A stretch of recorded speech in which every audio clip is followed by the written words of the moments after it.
Ambassador Rangachari, आपसे समझना चाहेंगे, जिस तरह से तमाम जो क्षेत्रीय और रीजनल चुनौतियां भी वैश्विक रूप से हैं, उनकी भी बातचीत की गई है और उस पर जिस तरह से लगातार जो है देखते हैं संयुक्त वक्तव्य, हम अगर उसमें देखें तो उसमें विचार करने की बात, दोनों की जो ये साझेदारी हम लगातार बता रहे हैं, ये किस तरह का समाधान इसका दिखाती हुई नजर आती है, क्या नई दिशा देती हुई नजर आती है? और जब इस तरह की उथल पुथल में दोनों देश जो है कानून आधारित व्यवस्था की, वैश्विक व्यवस्था की बात करते हैं या यूएन में सुधारों की बात करते हैं, तब क्या नई दिशा दिखाई देती है?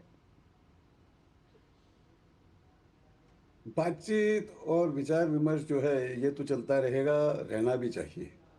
लेकिन हमें साथ साथ ये भी देखना है कि अब जैसे बात हुई, आपके हेडलाइंस में भी मैं देख रहा था कि भारत और जर्मनी के जो व्यापार का विषय है कि जर्मनी हमारा हिंदुस्तान का सबसे बड़ा यूरोप में पार्टनर है।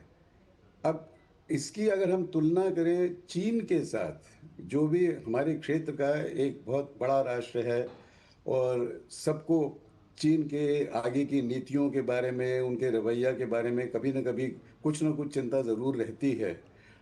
तो चीन और जर्मनी का जो व्यापार है, द्विपक्षीय व्यापार जो है, वो हिंदुस्तान और जर्मनी से 4 गुना ज़्यादा है।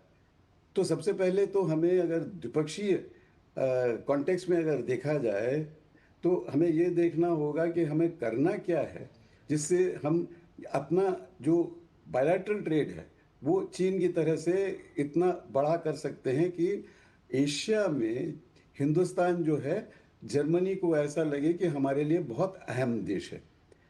दूसरी चीज़ ये है कि जहाँ तक के हमारे बातचीत वगैरह का दौर है, ये तो चलता रहेगा, लेकिन जर्मनी में अभी भी अमेरिका के सैनिक तैनात हैं। अमेरिका का अभी भी जर्मनी में बेसिस हैं।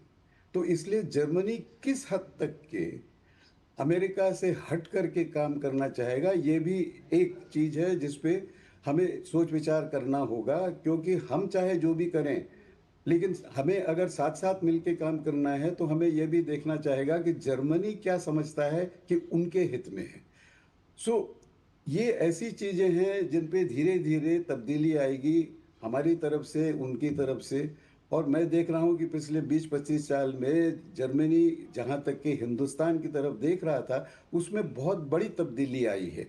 और जिसका एक प्रतीक है चांसलर मर्स का यहाँ पर एशिया में सबसे पहला जो विजिट है वो हिंदुस्तान में हुआ। ये अपने आप में एक संकेत है। लेकिन बिल्कुल, आगे हम किस तरह इसी से काम संकेत पर कर हम सकते बातचीत हैं। जारी रखेंगे, लेकिन ले लेते हैं एक ब्रेक। आप बने रहिए DG न्यूज़ के साथ।